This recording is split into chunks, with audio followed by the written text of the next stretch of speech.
the SEC has been losing the courts, we've been seeing a lot of trickling from Democrats saying, I don't think the SEC is doing that good of a job from what I'm hearing from folks. And again, whether it be the industry or within their districts or what have you.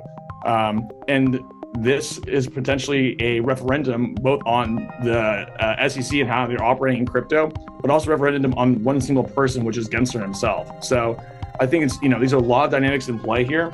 But again, the best part about it is this is the first time we'll have it on record. They'll be voting on market structure legislation in 2 weeks.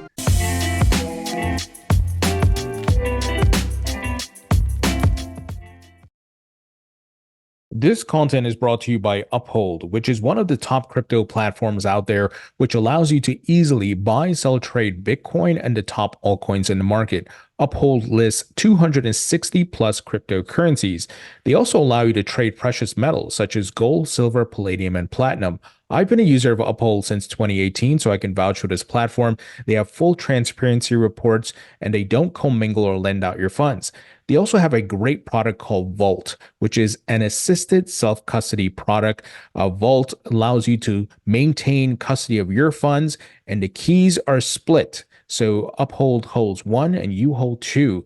And if there's any issues, if you lose one of your keys, Uphold will help restore these keys and you can maintain access to your funds. It's 24/7 instant trading. It's trustless.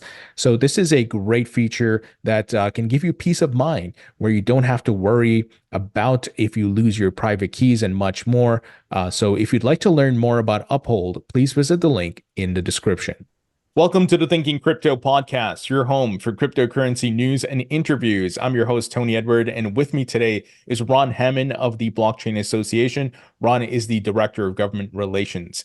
Ron, great to have you. Lots to talk about. Yes, there is, Tony. Lots to talk about. Always good to be back. Let's dive into it. Ron, man, I'm almost flustered because I don't know where to start because last week was incredible. Let's start with the repeal of SAB 121 and with the Democrats joining Republicans. Tell us about that. Definitely. So for those who don't know, SAB 121, it's an accounting principle or guidance like I put out there. Well, it wasn't guidance. The SEC was trying to say it's guidance. It was a rule, but it dates back 2 years ago. And for those who aren't much in the policy weeds, this is pretty much the rule that's really preventing folks like BNY Mellon from custodying crypto. They have the double count on their balance sheet. And for a lot of folks, maybe especially like the newer wave of folks who are not as crypto native, but they want to dive in, the idea of having a bank being your custodian, that appeals to a lot of folks, myself included. There's a lot of people who say, I trust the banks. Maybe I'm not sure too much of this with Coinbase or these other custodians or self-custody I'm not too comfortable with. But for the banks to get, to have a role here be really helpful to get a lot more either mass adoption, but also kind of a new wave of folks coming into the ecosystem. So this has been going on again for 2 years, this whole battle. And we come to the House floor votes, and they call it a Congressional Review Act. This is basically when Congress says, we do not agree with what the agency has proposed or has done, and we are trying to roll that back. And Congress is on a really, really thin margin, as you know. The House only has 2 votes right now, but I believe as majority. The Senate only has 1. And so we've seen a couple of these Congressional Review Acts actually make it to the president's desk.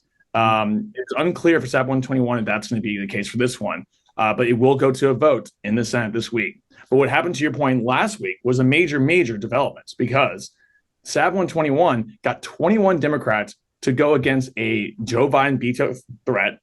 The SEC chair, who was on Capitol Hill the week before, talking to Democrats about why this bill and CRA proposal was unnecessary, and the SEC is right in their view.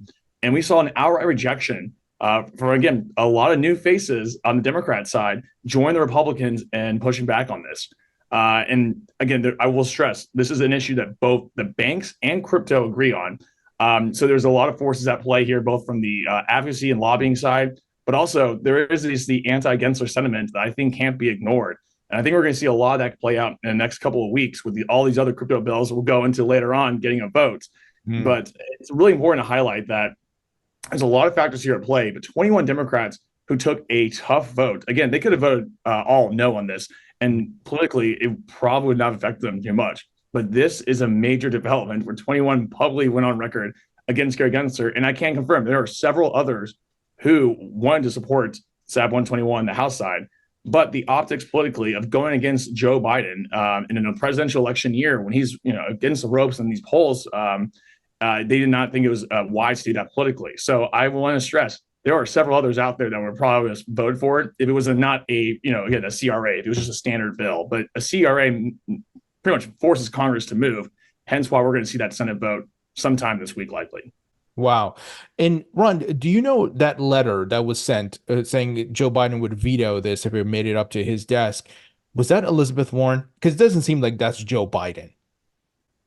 I mean, like this is what staff do. Staff do, they write this. This is why the members of Congress have staff to write letters. When Elizabeth Warren sends 20 plus letters a month on crypto, it's not her, it's the staff. To the staff's credit, she does write a lot of letters, whoever he or she may be. So I have to give him props. That's what staff do. And that's why members of Congress rely on staff to do a lot of the hard work here because it does take time. But it didn't come from Elizabeth Warren, I would say necessarily. It probably came from Gensler. Obviously, if you're in the White House and the House of Representatives is voting against a rule against one of your agencies, the first thing you're going to do is you're going to ask the agency, why are they angry at you or angry at this rule? What is the reason and basis for why we need to defend you as an administration? And they will always defend their agency. And again, like I said, a couple of other CRAs have happened, both at other agencies. They have gone to the president's desk. They got vetoed. And that means they have to have a 2/3 majority in Congress to override that veto. And as great as it is, we had 21 Democrats to support the House Republicans in this. That's still not 2/3 majority, unfortunately. Again, we can gain more votes when that time comes, but it's still a very tough hill to climb. But it is showing there are a lot of cracks here. Like I said, we're going to have several other bills coming up. And this is a time that we have finally the entire House and the entire Senate on record voting on these bills. And that has not happened yet. We haven't seen these crypto bills really come to the House floor. They kind of stayed in their committees in their little smaller circles, but now they've gone out to the big game here. And so the question is, it's time to put up or shut up.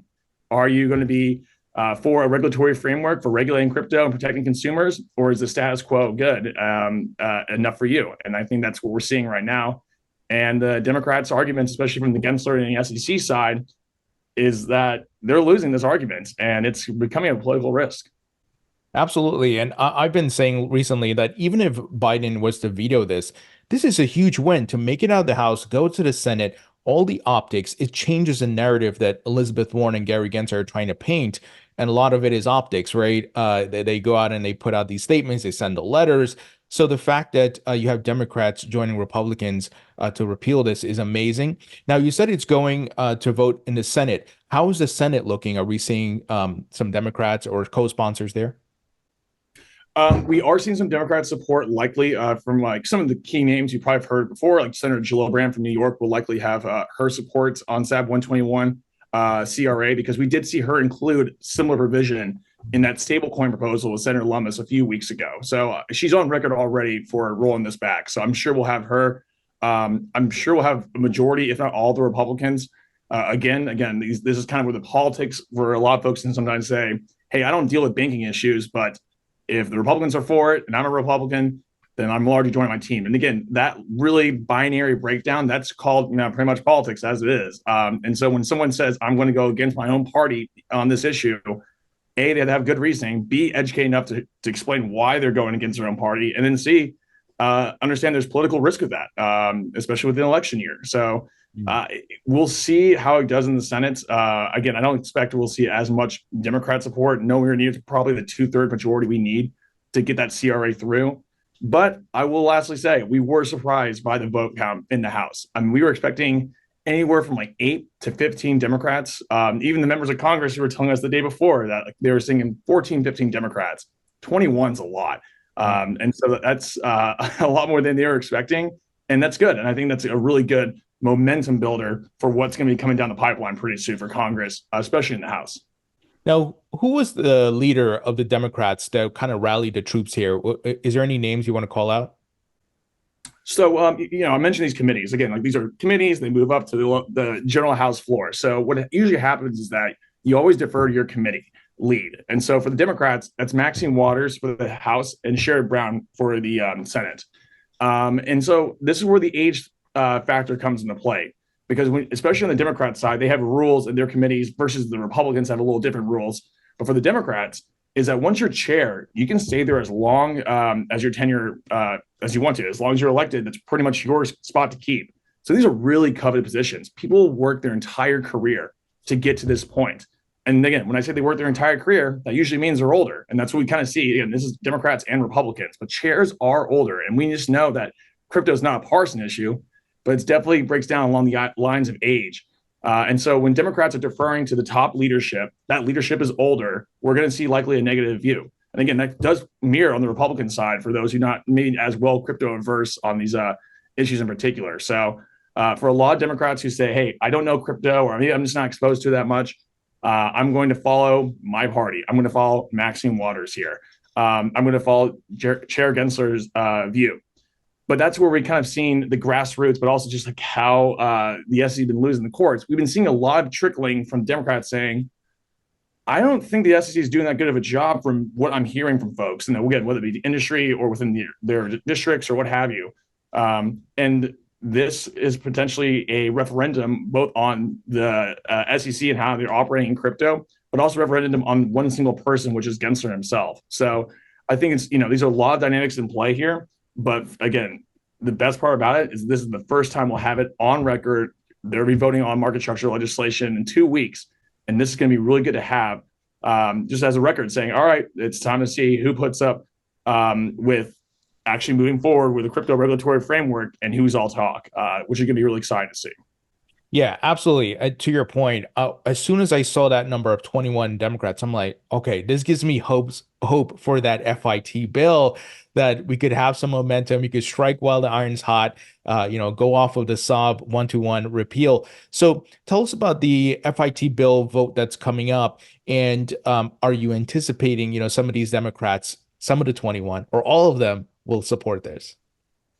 Before we have the FIT bill next week, we do have another bill that's on crypto. It's called the Deploying Blockchain in America's Act. It's from Lisa Blunt Rochester, Democrat from Delaware. We also have Larry Bouchon, Republican from Indiana. And again, this is not really in the financial services area. This is more just like blockchain, the tech side generally. And the idea is that when it comes to blockchain technology, the Department of Commerce is going to take more of a role here, which is good. This shows that, hey, look, this is not anything that's a blockchain. There's that famous example Richie Torres says, if I put the Pokemon on a blockchain, is that Pokemon card a security? And this kind of solves a little bit of that question where it goes, if it's on blockchain matters generally, that's not even more financial services related. That's commerce. That's not your jurisdiction, SEC. Please butt out. And so I think this bipartisan bill, it should get, if not the entire House vote or conference to support it from both sides of the aisle. And again, just kind of showing that this is a good first step for momentum building too. And I think that's going to dovetail really well into your point, FIT 21 next week. And when it comes to the vote for FIT 21, let's just do some math here. When it comes to SAB 121 in the committee level, again, in the smaller versions, I believe they had 3 Democrats on that bill and all the Republicans for SAB 121. For FIT, it was 6, double that. So, and we've already seen several Democrats, like Ro Khanna, for example, who doesn't sit on that committee, say, I will support FIT. I will support it unless there's a poison pill amendment in there, which there's plenty of threats from both the Republicans and Democrats there on poison pills. But we've seen several Democrats publicly say already that they're in support of FIT and market structure legislation. That's huge. I do think we'll get more than 21. I do think it'll be a new set of folks. But the last thing I'll say, I don't think it's going to be all the folks from SAB 121 and the 21 Democrats who voted, because again, the banks were also involved in that legislation and that fight. So I can see, some folks being more pro banks versus pro crypto. And then there's others, again, who just don't like Gary Gensler, who probably voted for the bill. And so unseen or unclear where exactly they'll line up. But we are expecting a decent amount of Democrats. And the question is, let's say you have somewhere like 50 Democrats. That can go a long way in the Senate saying, hey, look, it's not just a little bit, 1 or 2 members. It's a decent chunk who believe that the direction of this country when it comes to crypto regulation has not been good. The status quo does not work. We've missed FTX. We have had so many enforcement actions in every top crypto company. Where does this work? So I think that's where we're going to see a lot of the arguments kind of along the lines of, is the status quo good for the United States for crypto, or is it not? And we're seeing a lot of Democrats say, yeah, for the consumer protection especially, That's a major issue. And we think that this is not doing what it should be doing. So we need to move forward with Congress making the rules of the road here, not the agencies. Absolutely. Now, Ron, fingers crossed. I'm praying. Let's say that thing makes it out the House, right? What would be the next steps? I know you got the summer coming up, the election. I'm assuming the Senate won't get to this. It'll probably be till next year. They'll probably have to merge with the Lummis-Gillibrand bill, right? Correct. So again, there's multiple other bills out there in the Senate and the House. I worked on a version back in 2017 with the Token Taxonomy Act. Emmer had the Securities Clarity Act. So we had various other bills that kind of in this hodgepodge became fit down the years down the road. But there's still these other proposals out there, both in the House and the Senate. And I think we'll see a few more coming out from sources I'm talking to. But the main player is still fit. If it still passes the House, the runway unfortunately does not look too good. We see Sherrod Brown, the Senate banking lead. He's the person that says, I want to vote in this bill. I don't want to vote in this bill. And every single time in the past 4 to 6 years that opportunity has been presented to him, he's always voted it down to not have a vote. And again, usually those conversations are on stable coins. But at least right now, from market structure, we haven't seen that really happen yet. But from every source we're hearing, we don't expect this to get much traction in the Senate. So we're either going to need a new chair or we're going to need a new leadership in order to move that forward. Because in Congress, if someone's the chair of a committee, they can really make a break for any legislation. So that's why it's really important. Those committee chairs do hold a lot of power. Now, Ron, something very interesting happened last week. Presidential candidate, former president Donald Trump came out and said, "I support crypto, and if you want to, get crypto legislation and all that, vote for me." Now, put aside Donald Trump; it could have been another person, right? That's pretty significant. And does it now put the pressure on the Democrats because he's taken that position? Because the campaign donations now may flow to him and other Republicans. Because I'm seeing a lot of talks, Mark Cuban and different folks saying, I'm going to donate to these folks. I'm not going to donate to the Democrat Party. Does it now put pressure on the Democrats where they're like, okay, in addition to Gensler, in addition to all this confusion, we need campaign donations as well. We need to get our act together. Yes. It's funny because when Trump tweeted about in 2019 that he didn't like Bitcoin, I was actually in the White House for a separate meeting with staff on crypto. And this time, actually, it was literally the day I was meeting with the Trump campaign folks, just like they wanted to more reach out about like, what is crypto? Can we just learn more about it? Who are the right people to talk to? And of course, like that same day is when Trump makes those comments. So the irony, I think it's kind of funny. By no means are they correlated. Like obviously that event was planned weeks ago. It seemed like on the NFT front. But yeah, I will admit, like it's for at least for Trump, I don't think it's more the campaign finances. I'm sure that plays a role here, but the PACs would donating to Republicans and Democrats. I think it's more the grassroots here. Trump, as we all know, for better or for worse, loves Twitter, loves social media, or X, whatever it is now. He's obviously on his own platform of Truth Social. But crypto Twitter is an animal in itself, a grassroots in digital form. It's kind of like Reddit and back in the Wall Street Bets days. And folks in DC are recognizing that. I think the Wall Street Bets movie really changed that perspective for a lot of folks saying, hey, look, just because there's 500 people who like this tweet, that does show significance. And members of Congress, they do say several times to us when they do a tweet about how they funded a hospital, 3 likes on Twitter. They talk about crypto regulation, 800 likes on Twitter. And they're like, wow, people really care about this. I'm not sure they're all my constituents, but people care. And I think that's what Trump's seeing right now. People care about an issue. They're upset with how the Biden administration is handling said issue. And I'm going to go get those votes away from Biden. And the last thing I'll highlight, at least when it comes to the Trump-Biden dynamic, is that there's a lot more younger folks that we've seen through the polling. I mean, Blockchain Associated had a polling, DCG had a polling recently, Paradigm as well, several others. The younger folks, things we all know, the younger folks and younger generations do like crypto more. It is more important to them. Inflation is the number one issue, though. And this seems like a really easy win for Biden, but he's not doing well. And also, usually Democrats poll really well when it comes to the younger generation and getting the younger votes. And Trump is, of all Republicans, Trump is the one actually polling a decent amount. I mean, I saw a poll saying 30 percentage points. He's pulling from the young demographic votes. We'll see how that pans out. But when has a Republican really gotten the young vote? It's been pretty rare. I have not seen it in my lifetime. So it's been rare to see that shift. And it seems like Biden, again, is seating here. And a lot of the Democrats we're talking to on Capitol Hill are saying, like, yeah, we recognize this. And it largely comes down to one man at the SEC who Joe Biden will defer to. That's what he does. He defers to his agency chairs and the experts. And this has backfired tremendously. And we are reading the tea leaves here. It is now an election issue as much as to my surprise, as is personally, but also to Capitol Hill. They're shocked. And so politically, it's very little risk for Trump to get involved in crypto and be for it. But for the Democrats, it creates the opposite effect. And now it creates a lot more pressure politically to be against it.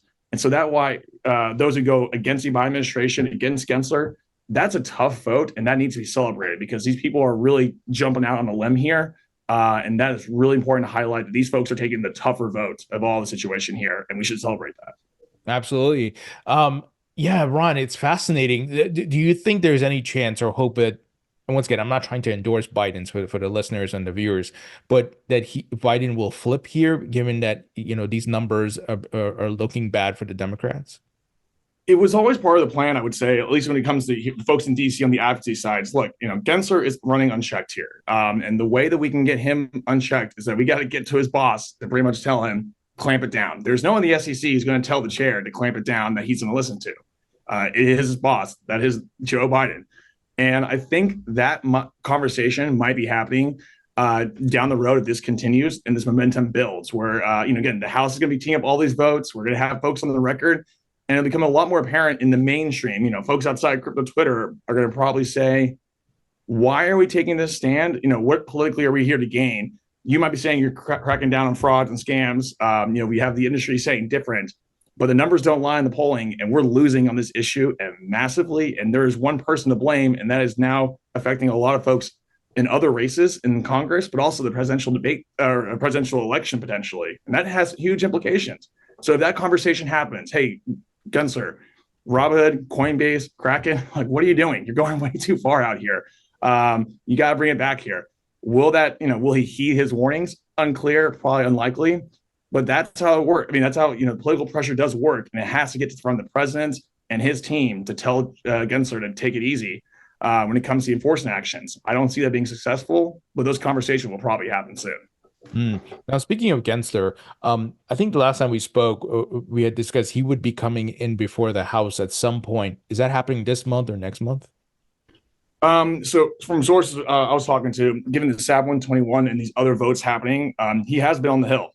Gensler does not come to the Hill too often, but a lot of folks don't understand. SAB 121 is actually probably his most important issue for all crypto because, again, it ices out the banks. It really does put a huge cap when it comes to crypto's growth in the United States when the banks can't custody crypto.